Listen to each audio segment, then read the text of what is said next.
నమస్తే, welcome to Bahujan times. నేను మీ ఆదిత్య. ముందుగా బులెటిన్ హెడ్లైన్స్ చూద్దాం. ధరణిని మార్చేసి కొత్త పోర్టల్ను తీసుకొస్తామన్న మంత్రి. టీడీపీకి రాజీనామా చేసిన మాజీ ఎమ్మెల్యే ముద్రబోయిన వెంకటేశ్వరరావు. 2 కాంగ్రెస్, 1 బీఆర్ఎస్. తెలంగాణ నుంచి 3 రాజ్యసభ స్థానాలు ఏకీగ్రీవం. ధరణి పోర్టల్ వల్ల రైతులు చాలా మంది ఇబ్బందులు ఎదుర్కొంటున్నారని తెలంగాణ మంత్రి శ్రీధర్ బాబు పేర్కొన్నారు. తమ భూమి పాత యజమానుల పేరుతో నమోదైందని అధికారులు చుట్టూ తిరుగుతున్నారని చెప్పారు. దీనికి సంబంధించి ఒక్కో జిల్లాలో వేల సంఖ్యలో ఫిర్యాదులు నమోదయ్యాయని వివరించారు. సర్వే నెంబర్లతో మార్పులు చేసి కొంతమంది సర్కారు భూములను కాజేశారని ఆరోపించారు. కోట్ల విలువైనటువంటి ప్రభుత్వ భూములు అన్యక్రాంతం అయ్యాయని తెలిపారు. ఈ మేరకు మంగళవారం ఖైరతాబాద్లో జరిగినటువంటి రంగారెడ్డి జిల్లా పరిషత్ సర్వసభ్య సమావేశంలో మంత్రి శ్రీధర్బాబు పాల్గొని ప్రసంగించారు. ధరణి సమస్యలను తొలగించేందుకు త్వరలోనే కొత్త పోర్టల్ను తీసుకొస్తామని చెప్పారు. దీనికోసం వేగంగా ఏర్పాట్లు చేస్తున్నామని తెలిపారు. అదేవిధంగా ప్రభుత్వ భూమిని కాజేసిన వారిపై కఠిన చర్యలు తీసుకుంటామని స్పష్టం చేశారు. సర్కారు భూములను సొంతం చేసుకున్న వారితో పాటు వారికి హక్కులు కల్పించిన అధికారులు, సిబ్బందిపైన చర్యలు తప్పవని అన్నారు. ఒకే సర్వే నెంబర్లో పార్ట్ బి పేరుతో ఉన్నటువంటి భూములపై విచారణ జరిపి తగు నిర్ణయం తీసుకుంటామని వెల్లడించారు. ఎన్నికలకు సమయం దగ్గర పడుతున్న తరుణంలో ప్రధాన పార్టీలో అసంతృప్తులు పెరిగిపోతూ ఉన్నారు. టికెట్ దక్కన నేతలు మరో ఆలోచనకు తావివ్వకుండా పార్టీలకు రాజీనామా చేస్తూ ఉన్నారు. తాజాగా టీడీపీ మాజీ ఎమ్మెల్యే ముద్రబోయిన వెంకటేశ్వరరావు పార్టీకి రాజీనామా చేశారు. నూజివీడు నియోజకవర్గం ఇన్ఛార్జిగా కొలుసు పార్థసారథిని చంద్రబాబు నియమించిన సంగతి తెలిసిందే. దీంతో అసంతృప్తికి గురైనటువంటి ముద్రబోయిన పార్టీకి రాజీనామా చేశారు. తన కార్యాలయంలో ఉన్నటువంటి టీడీపీ ఫ్లెక్సీలను కూడా ఆయన తొలగించారు. ఈ సందర్భంగా ఆయన మాట్లాడుతూ మీకు మీ పార్టీకి ఒక నమస్కారం అని చెప్పారు. పార్థసారథి ఇంకా టీడీపీ కండువా కూడా కప్పుకోలేదని, కానీ ఆయన్ను నూజివీడు ఇన్ఛార్జిగా ప్రకటించారని మండిపడ్డారు. ఉరిశిక్ష వేసే ముందు కూడా చివరి కోరిక అడుగుతారని, కానీ తనను పార్టీ ఏమీ అడగలేదని వాపోయారు. వైసీపీలో చేరాలని తానేమైనా చెప్పానా అని ప్రశ్నించారు. ముఖ్యమంత్రి కార్యాలయంలో జగన్ను కలిసి పలు అంశాలపై చర్చించారని, సీఎంను ఎవరైనా కలవచ్చు కదా అని అన్నారు. 10 ఏళ్లు తనను వాడుకొని ఇప్పుడు వదిలేశారని విమర్శించారు. త్వరలోనే తాను భవిష్యత్ కార్యాచరణను ప్రకటిస్తారని చెప్పారు. కాంగ్రెస్ సీనియర్ నేత మాజీ మంత్రి రేణుకా చౌదరి, యువజన కాంగ్రెస్ నాయకుడు అనిల్ కుమార్ యాదవ్, బీఆర్ఎస్ నేత వద్దిరాజు రవిచంద్ర రాజ్యసభ సభ్యులుగా తెలంగాణ నుంచి ఏకీగ్రీవంగా ఎన్నికయ్యారు. రాష్ట్రం నుంచి ఖాళీ అయిన ఈ 3 స్థానాలకు మొత్తం 6 నామినేషన్లు దాఖలు కాగా ముగ్గురిని ఎలక్షన్ కమిషన్ అనర్హులుగా ప్రకటించింది. ఉపసంహరణ గడువు నిన్నటితో ముగియడంతో బరిలోకి మిగిలినటువంటి రేణుకా చౌదరి, అనిల్ కుమార్, రవిచంద్ర ఏకీగ్రీవంగా ఎన్నికైనట్లు రిటర్నింగ్ అధికారి ప్రకటించారు. ఖాళీ అయిన 3 స్థానాల్లో 2టిని కాంగ్రెస్ దక్కించుకోగా 1 స్థానాన్ని బీఆర్ఎస్ కైవసం చేసుకుంది. రాజ్యసభ సభ్యుడిగా ఎన్నికైనటువంటి అనంతరం బీఆర్ఎస్ నేత వద్దిరాజు రవిచంద్ర హైదరాబాద్ గన్ పార్క్ లోని అమరవీరుల స్తూపం వద్ద నివాళులు అర్పించారు. అనంతరం ఆయన మాట్లాడుతూ తనను రెండోసారి రాజ్యసభకు పంపినటువంటి కేసీఆర్ కు రుణపడి ఉంటారని పేర్కొన్నారు. విభజన హామీలు పార్లమెంటులో గలమెత్తుతానని, ఖమ్మంలో బీఆర్ఎస్ కు పునర్వైభవం తీసుకొస్తానని తెలిపారు.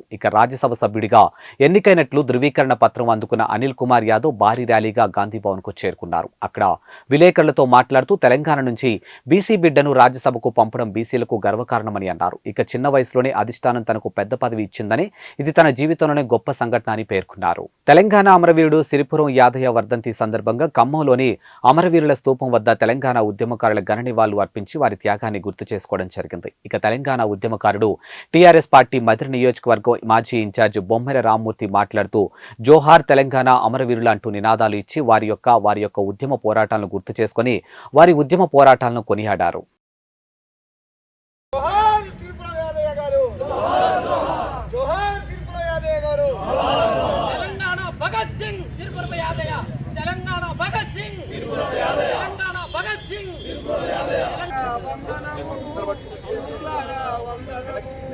అన్నలారా వందనము, అమరులారా వందనము, పాలబుగ్గల పసిడి మొగ్గ, తల్లిదండ్రి లేని బిడ్డ, పాలబుగ్గల పసిడి మొగ్గ, తల్లిదండ్రి లేని బిడ్డ, తెలంగాణ రావాలని వలస బతుకులు మారాలని, తెలంగాణ రావాలని వలస బతుకులు మారాలని, ఆ సంగి ముట్టడిలోన అమరుడైన యాదయ్యకు వీరులారా వందనము, సూరులారా వందనము, అమరులారా వందనము, వీరులారా వందనము. జోహార్ తెలంగాణ మన వీరులకు, జోహార్ జోహార్, జోహార్ తెలంగాణ మన వీరులకు, జోహార్ జోహార్, జోహార్ త్రిపురం యాదయ్యకు, జోహార్ జోహార్.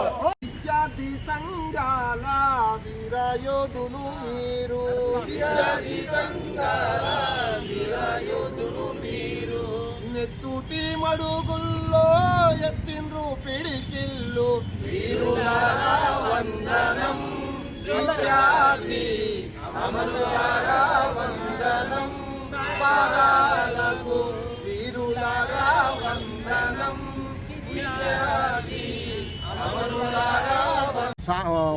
ఉద్రేకమైన పోరాటం ఆ పునాదులలో కలిసిపోవద్దు.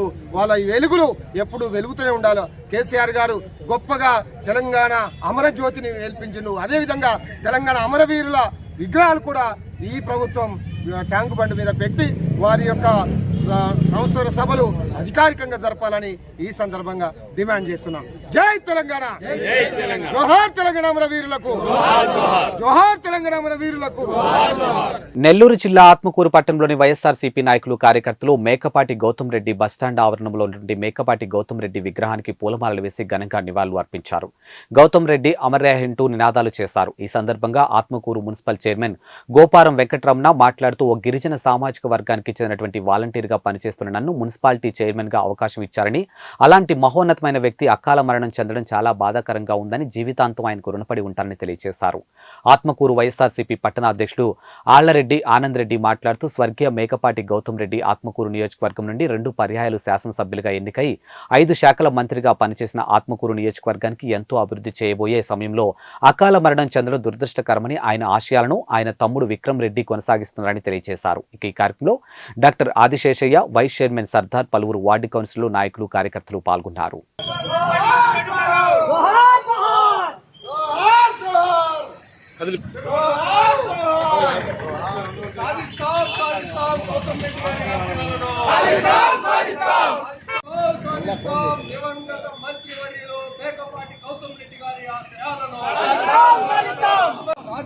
సాధిస్తాం గౌతమన్న ఆశయాలను.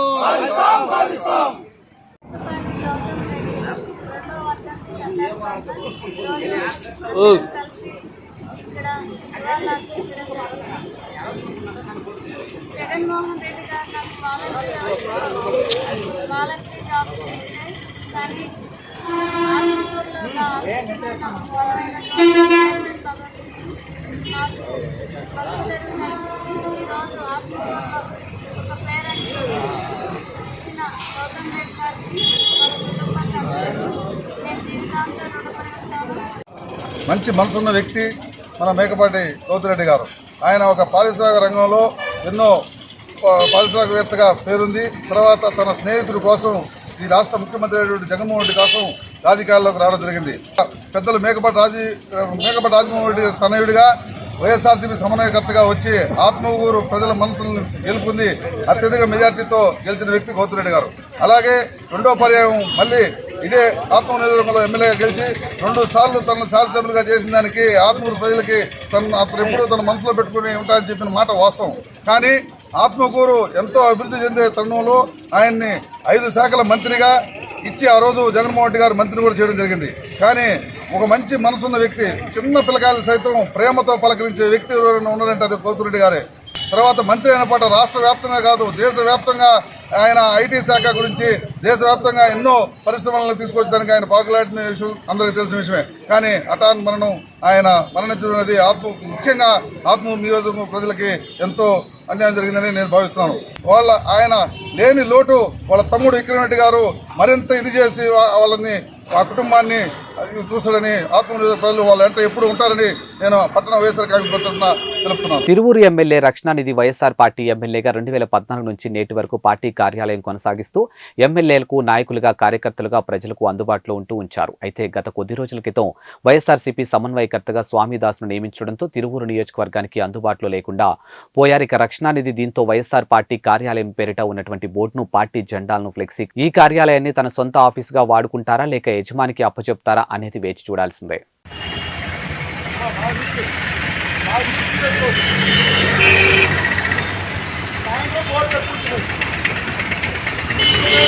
పల్నాడు జిల్లా వినుకొండ పట్టణం నర్సరావుపేట రోడ్లోని అంబేద్కర్ విగ్రహం వద్ద భర్త ప్రమాద బీమా కొరకు యువతి నిరసన దీక్ష చేపట్టారు. ఇక చర్చకు దారితీసిన ఈ ఘటనలో ప్రజా సమస్యల పట్ల ప్రభుత్వం అధికారుల తీరుపై విమర్శలు వెల్లువెత్తుతున్నాయి. ఇక బాధితుల పట్ల అధికారుల తీరు ఏ విధంగా ఉన్నదో ఈ సంఘటనతో తెల్లడం అవుతుంది. ఇక ఈ యువతి చేపట్టినటువంటి దీక్ష ప్రజలను నిబద్ధత కలిగి అధికారులను ఆలోచింపచేస్తుంది. ఇక చిన్న వయసులోనే భర్తను యాక్సిడెంట్లో కోల్పోయింది. ఇక భర్త పేరుతో ఏపీ ప్రభుత్వం చేసినటువంటి ప్రమాద బీమా కోసం గత 4 సంవత్సరాలుగా అధికారుల చుట్టూ ప్రదక్షిణలు చేస్తున్నా యుక్త వయసులో భర్తను పోగొట్టుకున్న చేస్తున్న యువతిపై సంబంధిత అధికారులు ఏమాత్రం కనికరం చూపకుండా గత 4 సంవత్సరాలుగా కార్యాలయాల చుట్టూ తిప్పుకుంటూనే ఉన్నారు. ఇక పల్నాడు జిల్లా కలెక్టర్ కార్యాలయంలో ప్రభుత్వం అందజేయు భర్త యాక్సిడెంట్ చంద్రన్న బీమా డబ్బులు సగం తీసుకుని సగం ప్రభుత్వం ఉద్యోగి అయినటువంటి రాజశేఖర్కు ఇవ్వాలని డిఆర్డీఏ అధికారులు తేల్చి చెప్పడంతో దిక్కుతోచని స్థితిలో వినుకొండలోని డాక్టర్ బిఆర్ అంబేద్కర్ విగ్రహం ముందు బుధవారం నిరసనకు దిగింది.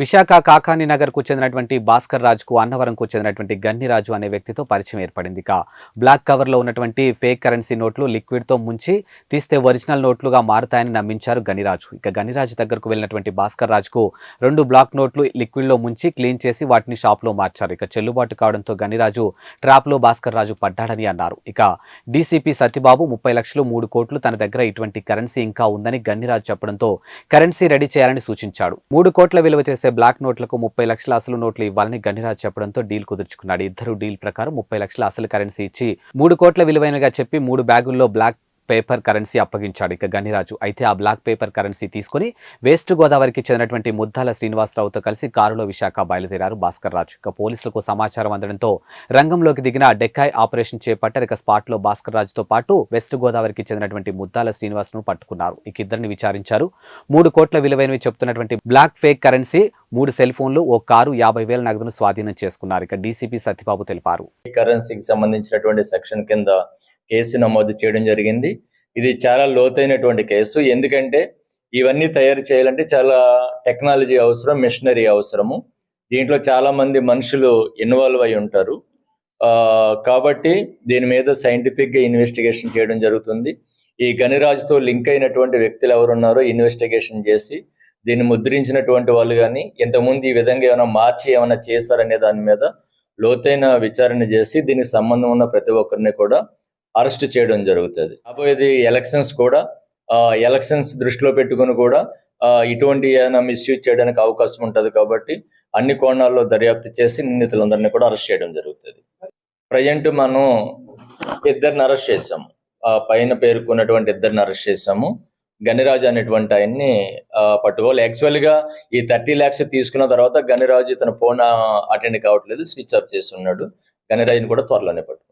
బీసీ హాస్టల్లో ఎస్సీ హాస్టల్ పర్యవేక్షించినటువంటి ఎంపీటీసీ సుతారి నరసింహులు సిద్దిపేట జిల్లా మీరుదొడ్డి మండల కేంద్రంలోని బీసీ హాస్టల్, ఎస్సీ హాస్టల్లోని విద్యార్థులతో మీరుదొడ్డి 1వ నెంబర్ ఎంపీటీసీ సుతారి నరసింహులు మాట్లాడుతూ భోజనం సరైన సమయంలో పెడుతున్నారా లేదా స్నాక్స్ ఇస్తున్నారా, ఏమన్నా మీకు సమస్యలు ఉన్నాయని తెలుసుకున్నారు. ఇక ఆరోగ్య సమస్యలు ఏమన్నా ఉన్నాయని అడిగి తెలుసుకున్నారు. ఈ సందర్భంగా వారు మాట్లాడుతూ వచ్చే నెల నుండి విద్యార్థులకు పరీక్షలు ఉన్నందున వారి ఆరోగ్య సమస్యలు ఏమైనా ఉంటే వైద్య శాఖతోని మాట్లాడి హెల్త్ క్యాంప్ పెట్టిస్తానని, ప్రభుత్వం నుండి వచ్చే ఏవైనా నిధులు వారికి అందకపోతే ఎమ్మెల్యే గారితో మాట్లాడి వారికి ఇప్పిస్తానని వార్డెన్లో గాని విద్యార్థులకు కానీ ఏం హామీ ఇచ్చారు.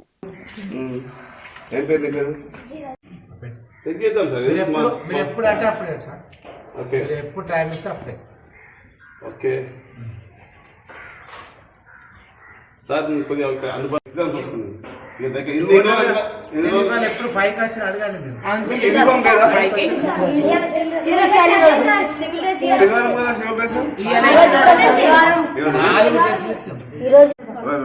బేసిక్ ఉన్నాయి కదా, సరిపోతుంది.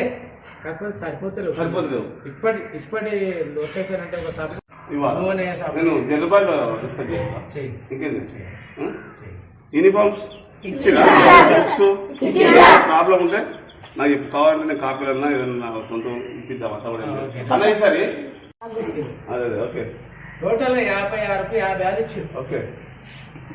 టోటల్ అన్ని రకాల సెటర్స్, మల్టీ క్యాప్స్ అండ్ బూట్లు, స్కూల్. నేను కూడా పెళ్లికి పోయేస్తా, కానీ అక్కడ కొంచెం పని చేస్తే మనకు లాభం కలుగుతుంది కదా పిల్లలతో, అంతే అవుతుంది వాళ్ళకు కూడా.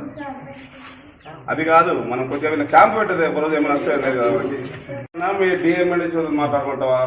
నేను హాస్టల్కి వచ్చిన, నేను పెట్టిన క్యాంప్ అయ్యాక మీరు ఎందుకు క్యాంప్ పెడతారు, ఎందుకు వస్తున్నారు?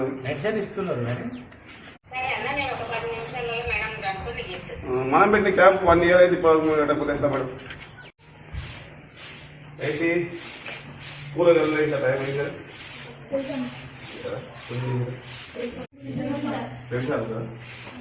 వీకెండ్ తెలుసా? బుక్స్ అంటే కాంప్లీట్ ఉంటుంది అది ఎందుకంటే అందరు కలిసి ఇస్తూనే ఉంటుంది. ఎగ్జామ్ నెక్స్ట్ ఎగ్జామ్ చేస్తారు అది కొంచెం బ్యాక్ అయిపోతే గత ఫోటో వస్తుంది. మిద్దొడ్డి గ్రామంలో ఈరోజు బీసీ ఎస్సీ హాస్టల్ తనిఖీ చేయడం జరిగింది. అదేవిధంగా హై స్కూల్ ప్రైమరీ స్కూల్ ఈ రెండు చేయడం జరిగింది. ఉద్యోగస్తులు టైము సమయ పాలన పాటించాలి. ఈ రెండు స్కూల్లే కాదు, హాస్టల్సే కాదు, మరి రెవెన్యూ అయితేనేమి, ఎండిఓ అయితేనేమి, మిగతా ఆఫీసులు అయితేనేమి, మన హెల్త్ డిపార్ట్మెంట్ అయితేనే ప్రతి ఆఫీసర్ ఎన్ని ఆఫీసర్ టైంకు రాక ప్రజానికానికి చాలా ఇబ్బందులకు గురవుతున్నారు. టైంకు వచ్చి డ్యూటీ చేసినట్లయితే మాకు సంబంధం లేదు. లేనిచో నేను కలెక్టర్ గారికి మరీ ఫిర్యాదు సోమవారం నాడు మరీ ఉంటారు కాబట్టి ఫిర్యాదు చేసి వాళ్ళపైన కఠిన చర్యలు తీసుకుంటానని మరి నేను టౌన్ మిర్దొడ్డి ఎంపీటీసీగా హెచ్చరిస్తూ, అదేవిధంగా మిగతా హాస్టళ్లలో కస్తూర్బా మోడల్ బీసీ ఎస్సీ హాస్టళ్లలో ఫుడ్డు సరిగా లేదు అని తెలిసింది. నేను చెక్ చేస్తాను ఈ 2-3 రోజులలో. అది ఫుడ్ కూడా మంచిగా పెట్టినట్లయితే పిల్లలకు మైండ్ మ్యాచ్యూరిటీ అయ్యి ఇంటి దిక్కు జీవి గుంజక ఇక్కడ చదువుకొని మంచి విద్యార్థులు రాణిస్తారని, మంచి ఫలితాలు తెస్తారు మీ స్కూల్కి అని కూడా చెప్తున్నాను. ఆఫీసర్ల పైన నేను మరీ చాలాసార్లు మాట్లాడినా. ఏమైనా ప్రాబ్లమ్స్ ఉంటే మా దృష్టికి తీసుకురండి. అదేవిధంగా ఎన్నెన్నో ఇంకా గవర్నమెంట్ కూడా మీకు చాలా అన్ని ఇస్తున్నది, ప్రతిదీ కూడా ప్రొవైడ్ చేస్తుంది కాబట్టి అన్ని సప్లై కరెక్ట్ చేయండి. లేనిచో మీ తగిన చర్యలు తప్పవని నేను ప్రతి ఆఫీసర్ కూడా హెచ్చరించి మరీ చెప్తున్నాను. ప్రతిరోజు ఇదే విధంగా మేము మిర్దొడ్డిలో తిరుగుకుంటూ గల్లీలో తిరుగుకుంటూ చేస్తాము. స్పెషల్ ఆఫీసర్ గారు కూడా పట్టించుకొని స్పందించి మాతో పాటు కానీ ఆయన కానీ పనసు కానీ తెచ్చి మా విలేజ్కి ఇవ్వాలని డిమాండ్ చేస్తున్నాను. అదేవిధంగా హెల్త్ క్యాంపులు అనేది ఆదివారము బీసీ ఎస్సీ హాస్టళ్లలో పెట్టమని మేము వైద్య అధికారిని కోరడం జరిగింది. పెడతామని చెప్పారు. ఎందుకంటే వాళ్ళు ఎక్కడి నుంచో వచ్చి చిన్న పిల్లలు కాబట్టి, 10th లోపు ఉన్న పిల్లలు కాబట్టి, ఇక్కడ చదువుకున్నారు కాబట్టి వాళ్ళకి హెల్త్ బాగలేకున్నా ఏం చేయలేకున్నా రేపు ఎగ్జామ్ రాయాలంటే చాలా ఇబ్బందులు ఉంటారు. కాబట్టి వాళ్ళ హెల్త్ క్యూర్ ఉన్నట్లయితే ఎగ్జామ్ రాస్తే మంచి రాణించి మంచి ఫ్యూచర్ ఉండి ఉద్యోగాలు కానీ రేపు పొద్దున ఏదైనా చేయాలంటే వీళ్ళు రానున్న రోజుల్లో భావితరాల పౌరులు వీళ్ళే కాబట్టి వీళ్ళకి ఖచ్చితంగా హెల్త్ క్యాంప్ పెట్టి వీళ్ళకి ప్రతి దేనికైనా మందులు ఇవ్వాలని కోరుకుంటున్నాను. ఈ రోజు జిల్లా కాంగ్రెస్ కార్యాలయంలో సంజీవరెడ్డి భవన్లో జిల్లా మహిళా కాంగ్రెస్ అధ్యక్షురాలు దొబ్బల సౌజన్య అధ్యక్షతన జరిగినటువంటి ప్రెస్ మీట్లో జిల్లా మహిళా కాంగ్రెస్ కమిటీ సమావేశానికి విచ్చేసినటువంటి రాష్ట్ర మహిళా కాంగ్రెస్ అధ్యక్షురాలు సునీతారావు మాట్లాడుతూ రాబోయే పార్లమెంటు ఎన్నికల్లో బీజేపీ పార్టీని ఓడించి కేంద్రంలో కాంగ్రెస్ పార్టీ గెలుపు కొరకు మహిళలు అందరూ కష్టించి పనిచేయాలని పిలుపునిచ్చారు. అదేవిధంగా బీజేపీ బీఆర్ఎస్ అక్రమ పొత్తులను విధానాలను వైఫల్యాలను ఎండగట్టారు. ఈ కార్యక్రమంలో కొత్తగూడెం భద్రాద్రి అధ్యక్షురాలు తోట దేవి ప్రసన్న, రాష్ట్ర మహిళా Congress social media coordinator Aditha Dandamudi Girija, Vemula Seethakka మరియు జిల్లాలోని అన్ని మండలాల కమిటీ సభ్యులు, జిల్లా నాయకురాలు పాల్గొన్నారు. నమస్కారం ప్రెస్ మీడియా మిత్రులందరికీ కూడా. ఈరోజు నారీ న్యాయ సమ్మేళన్ భాగంగా పార్లమెంట్ రివ్యూ మీటింగ్స్ కూడా జరుగుతున్నాయి. నారీ న్యాయ సమ్మేళన్లో 5 దీనికి విశేషంగా నారీ న్యాయ కానీ యువ న్యాయ కానీ దీంతో పాటు ప్రజెంట్గా ఇప్పుడు జరుగుతున్న అన్యాయాలపైన మాట్లాడడానికి ఫోకస్ పెట్టింది మహిళా కాంగ్రెస్. 5 సమ్మేళనాలు ముందుకు తీసుకొచ్చారు రాహుల్ గాంధీ గారు. కిసాన్ న్యాయ కూడా మీరు చూస్తున్నారు, ఎక్కడ కూడా జరగట్లేదు. కాబట్టి అందులో బేసికల్గా ఈరోజు మా మహిళా కాంగ్రెస్ సమావేశం నారీ న్యాయ సమ్మేళనంతో స్టార్ట్ చేస్తాం. దాంతోపాటు కాంగ్రెస్ పార్టీలో వివిధ పార్లమెంట్స్కి సంబంధించి రివ్యూ మీటింగ్స్ మహిళా కాంగ్రెస్ చేపడుతుంది. ఇది 12వ సమావేశం, 12వ పార్లమెంటు సెగ్మెంట్లో ఇక్కడికి నేను రావడం జరిగింది. దీంట్లో భాగంగా మండల్, బ్లాక్, బూత్తో పాటు విలేజ్ కమిటీస్ అంటే గ్రామ కమిటీలు కూడా ఎంతవరకు వచ్చాయి, ఇక్కడ కూడా కాంగ్రెస్ పార్టీ జెండా మళ్ళీ పార్లమెంట్లో కూడా రెపరెపాలు ఆడాలి అని చెప్పేసి మేమందరం కూడా మహిళా కాంగ్రెస్ పాత్ర చాలా కీలకమైనది. 51% ఉన్న మేము మా ఓటు బ్యాంకు యూజ్ చేసుకోవడం తప్పిస్తే మేము ఎక్కడ కూడా తగ్గకుండా కొట్లాడుతున్నాం. నామినేటెడ్లో కూడా పెద్దపీట వేయాలని చెప్పేసాను. సో ఈరోజు ఇదే కాకుండా మహిళల పైన చూపిస్తున్న వివక్షనే కానీ బీజేపీ పార్టీ 33% రిజర్వేషన్ పార్లమెంట్లో ప్రవేశపెట్టిన తర్వాత దాన్ని డీలిమిటైజేషన్ అని కాస్ట్ సెన్సస్ అని చెప్పి ఆపడం జరిగింది. మహిళల పైన ఎంత చిత్తశుద్ధి ఉందో ఇక్కడ కనపడుతుంది.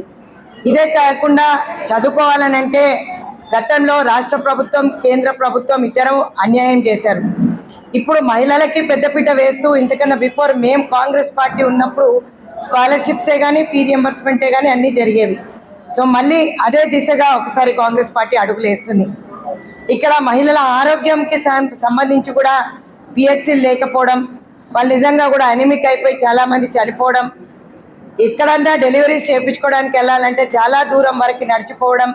సో ఇవన్నీ పలు అంశాల పైన ఫోకస్ చేస్తుంది నారీ సమ్మేళన్ న్యాయ యాత్ర. సో ఈ న్యాయ యాత్రకు సంబంధించి రాహుల్ గాంధీ గారు తిరుగుతున్నప్పుడు చాలా విషయాలు వారి దృష్టికి వచ్చాయి.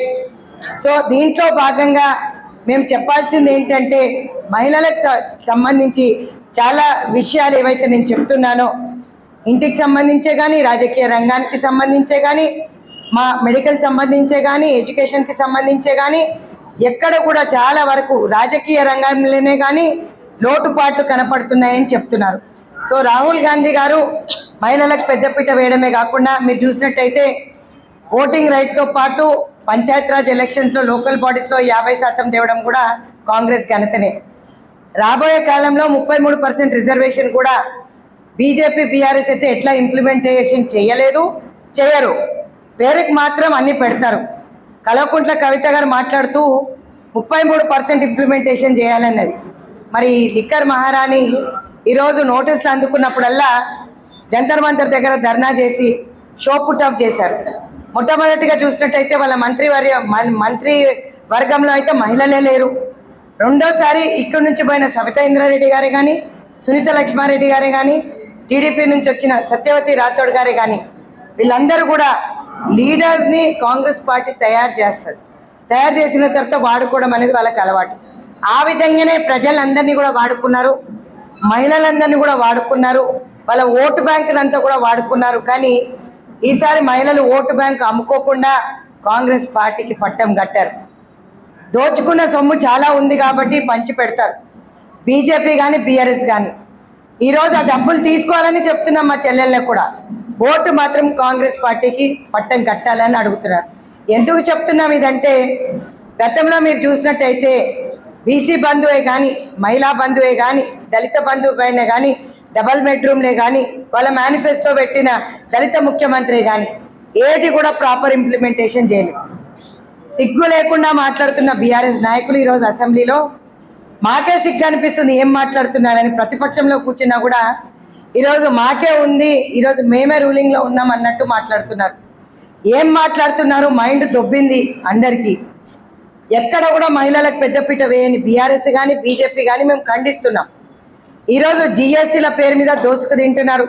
పెరిగిన నిత్యావసర సరుకుల ధరలే కానీ, ఈరోజు మీరు చూసినట్టయితే పెట్రోల్ డీజిల్ ధరలే కానీ, గ్యాస్ ధరలే కానీ 1100 పై చిలుకుంది. 1150, 1200 వరకు. సబ్సిడీ అడిగితే మహిళా కాంగ్రెస్ గొడవ చేస్తే, ఆ రోజు ధర్నాలు చేస్తే ఈడ్చుకెళ్ళి పోలీస్ స్టేషన్లో వేశారు. సబ్సిడీ ఇవ్వకపోగా ఈరోజు కేంద్ర ప్రభుత్వం చేస్తున్న అరాచకాలు అన్నీ కాదు, ఎసెన్షియల్ కమాడిటీస్ పెంచుతూ పోతున్నారు. అల్లం వెల్లుల్లిపాయ ఈరోజు రేటు చూస్తే దిమ్మ తిరిగి మైండ్ బ్లాక్ అయిపోతుంది. నియంత్రణలో పెట్టలేని ధరలు. రానున్న ఎన్నికల్లో కాపు సోదరులు వైఎస్ఆర్ కాంగ్రెస్ పార్టీ అభ్యర్థులను అత్యధిక మెజారిటీతో గెలిపించాలని పొన్నూరు మండలం వెల్లూరు గ్రామం నందు కాపు కళ్యాణ మండపం నందు శంకుస్థాపన కార్యక్రమం నిర్వహించారు. ఇక తదనంతరం పొన్నూరు నియోజకవర్గంలోని కాపు నాయకులతో ముఖ్య సమావేశం జరిగింది. అండ్ ఈ సమావేశంలో 2024లో జరుగు శాసనసభ, పార్లమెంటు ఎన్నికల్లో వైసీపీకి ఇచ్చినటువంటి కాపు అభ్యర్థుల విజయం పొందుతున్నట్లు చేయవలసిన ప్రణాళిక రూపకల్పన చేశారు. ఈరోజు రాష్ట్రంలో కాపు సామాజిక వర్గానికి వైసీపీ మాత్రమే న్యాయం చేస్తుంది. వైసీపీ మాత్రమే న్యాయం చేస్తుందనడానికి గుంటూరు జిల్లా ప్రధాన కారణం. ఈనాడు గుంటూరు జిల్లాలో ఆల్రెడీ ఇప్పుడు ఉన్నటువంటి ప్రస్తుత శాసనసభ్యులుగా కొనసాగుతున్నటువంటి అంబటి రాంబాబు గారు కావచ్చు, కిలారి వెంకటరావు గారు కావచ్చు, అలాగే ఈరోజు మరలా తిరిగి ఈ రాబోయే ఎన్నికల్లో గుంటూరు పార్లమెంట్ అభ్యర్థిగా ఉమారెడ్డి వెంకటరమణ గారిని నియమించడం మా కాపు సంఘం తరపున అందరం కూడా స్వాగతం పలకటమే కాకుండా ఉమారెడ్డి వెంకటరమణ అభ్యర్థిత్వాన్ని బలపరిచి పంపించినందుకు జగన్మోహన్ రెడ్డి గారికి ఆంధ్రప్రదేశ్ రాష్ట్ర కాపునాడు తరపున మేము కృతజ్ఞతలు తెలియపరుస్తున్నాం. దానిలో భాగంగా పొన్నూరు శాసనసభ్యులు శ్రీ కిలారి వెంకటరోసయ్య గారు పొన్నూరు మండలంలో మరి పొన్నూరు నియోజకవర్గంలో సుమారు 45,000 మంది కాపు జనాభా ఉన్నటువంటి నేపథ్యంలో ఇక్కడ ఉన్నటువంటి ప్రజల యొక్క ఆకాంక్ష ఎప్పటి నుండో కాపు కళ్యాణ మండపం లేనటువంటి పరిస్థితి. దానికోసం పొన్నూరు నియోజకవర్గంలో టౌన్లో ఒక కళ్యాణ మండపాన్ని, మరి అదేవిధంగా మండల కేంద్రమైనటువంటి వెల్లలూరు గ్రామంలో ఒక కళ్యాణ మండపాన్ని నిర్మించేదానికోసం 22వ తారీఖు ఉదయం 11 గంటలకి కాపు కళ్యాణ మండపం శంకుస్థాపన కార్యక్రమం చేయబోతున్నారు. ఈ కార్యక్రమానికి పెద్దలు ఉమారెడ్డి వెంకటేశ్వర్లు గారు, మరి గుంటూరు పార్లమెంట్ అభ్యర్థి ఉమారెడ్డి వెంకటరమణ గారు, పొన్నూరు నియోజకవర్గ శాసనసభ్యులు కిలారి వెంకటరోసయ్య గారు ఈ కార్యక్రమానికి విచ్చేసి మరి కాపు సంక్షేమానికి జరుగుతున్నటువంటి విషయాల మీద అవగాహన కార్యక్రమాన్ని కూడా ఏర్పాటు చేసి ఆ యొక్క శంకుస్థాపన కార్యక్రమంలో పాల్గొంటున్నారు. కాబట్టి పొన్నూరు ప్రాంతానికి సంబంధించినటువంటి మండలాలు అయితేనేమి, పట్టణం నుంచి పెద్ద ఎత్తున కాపు సోదరీమణులందరూ కూడా ఆ కార్యక్రమానికి విచ్చేసి విజయవంతం చేయవలసిందిగా కోరుతున్నాం.